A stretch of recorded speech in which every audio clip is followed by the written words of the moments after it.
שלום לכולם. היום אנחנו נכין סביצ'ה. כבר אני מביא את הדברים.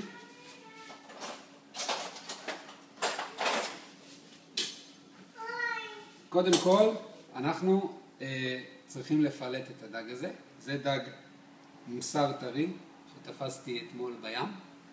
ניקיתי אותו, ועכשיו אנחנו נפלט את הדג. כדי לפלט את הדג, אנחנו צריכים לחתוך חתך אחד פה צמוד לראש. אוקיי? אנחנו הופכים את הדג ועושים את אותו חתך גם פה, צמוד לראש. עכשיו אנחנו ניקח את הדג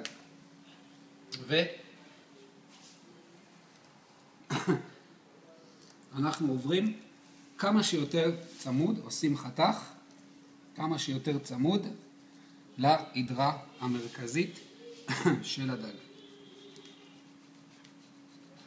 נעשה חתך כדי שאחר כך נוכל להיכנס עם הסכין.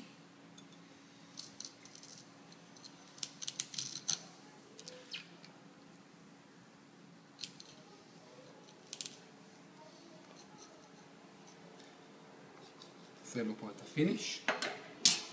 עכשיו אנחנו מתחילים להיכנס עם הסכין לתוך הדג. זו עבודה שצריך לעשות בזהירות, בעדינות, כדי להוציא פילה כמה שיותר גדול, שלם. שומעים את העצמות של הדג.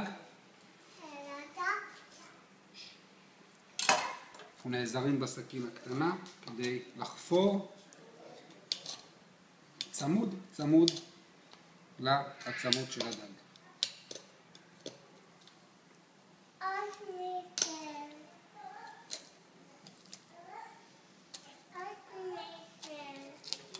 רגע טוב.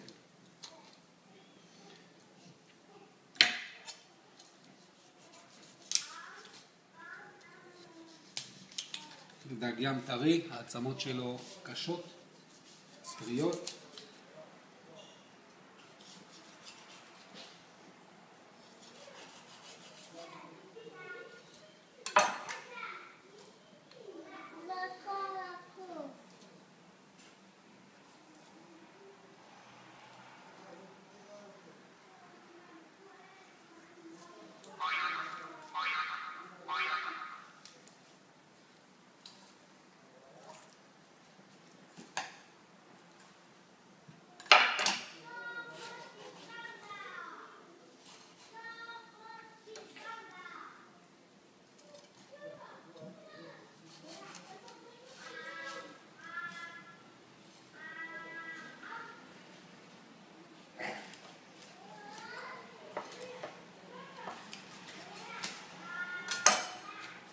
הוצאנו את הפילה של הדג, הנה פילה יפה, ועכשיו אנחנו נסדר אותו, נארגן אותו, נוריד לו את החלק הזה, ואנחנו בודקים אם יש עצמות.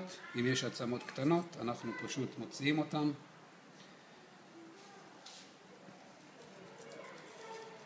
יש פינצטה להוציא את העצמות, אבל אשתי עוד לא קנתה לי אותן. כי היא חשבה שאני לא תופס דגים, אבל הנה, אוקיי, אנחנו בודקים, עדיין יש פה כמה עצמות, אנחנו אחר כך כשנחתוך את הדג לסביצ'ה, אנחנו נוריד את העצמות. זהו בינתיים, נחזור עם הסביצ'ה יותר מאוחר, ביי.